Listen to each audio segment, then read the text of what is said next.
Allez, c'est parti. Aujourd'hui, c'est cours de plat. On va essayer d'améliorer ce niveau catastrophique. En ce moment, je vous avoue, je me régale pas. J'ai vraiment l'impression de rencontrer tout le temps les mêmes problèmes. Donc, ça va me faire du bien un peu de me faire fouetter. Mon objectif, c'est vraiment de réveiller les postérieurs, surtout le gauche qui ne veut jamais s'engager. Bon, au moins, il y en a une qui a la motivée. Regardez-moi ce petit lapin. En vrai, elle le sait pas encore, mais on va vraiment en chier. Elle a vraiment une tête de folle. Là, je sais pas ce qu'elle a vu. Bref, on y va dans la joie et la bonne humeur. Dans la vie, on fait pas forcément que ce qu'on aime. Elle a vraiment l'air au taquet. Décorant dans la carrière directement le nez dans la merde, c'est top. Et après avoir détendu les cheveux, on va commencer le cours. On commence tout doucement avec des petites transitions et des petites flexions. Regardez ma gueule, je suis dégoûtée d'être là. Là, apparemment, le coach ne me regardait pas vu que je fais rien. Et là, j'ai activé le mode crapaud. Je sais pas pourquoi, je suis toute voûtée comme ça. Putain, tiens-toi droite. Et après, des petites sessions. Putain, j'en peux plus. Je vous apprends rien. À main gauche, c'est minable. À main droite, c'est pas si pire, mais c'est pas miraculeux non plus. On fait quelques petits passages comme ça. À main droite, j'ai fait comme je peux. Et à main gauche, je sais pas quelle est la magie qu'il faut employer pour que ça marche. Après, vu que je puis pas assez la transpi selon mon coach, on passe aux épaules en dedans. Et comme d'hab, main droite, c'est pas si pire, mais à gauche, c'est minable. Du coup, je me fais terminer.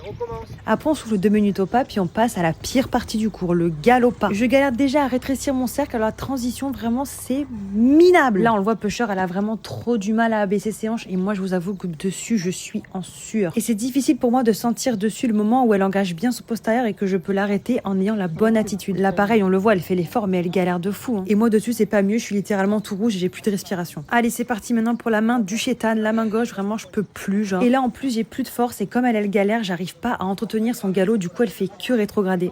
Du coup, je me fais engueuler, JPP. Et après plusieurs essais, elle finit par m'en passer un bien. Du coup, on laisse là-dessus. Et franchement, on l'embêtera pas plus pour aujourd'hui. On finit toujours pas trop tes bas et rond. Vraiment, c'est hyper important. Surtout après des séances comme ça, où ils se sont beaucoup assis, où ça a été difficile. Il faut qu'ils puissent s'étendre à la fin. Je suis très fière d'elle. Moi, je ressemble à un pruneau séché. Tant pis. Je descends de cheval, j'allais ramasser mes crottins. Je le filme comme ça, on pourra pas dire que c'est moi qui les ramasse pas. Et je crois qu'il est temps d'acheter un nouveau râteau parce que là, c'est cata. Je la fous à poil. Je lui donne sa petite douche. Je la mets au paddock. Je lui fais son petit goûter. La moitié dans sa gamelle pour ce soir avec de l'huile. La moitié avec de l'eau pour le paddock.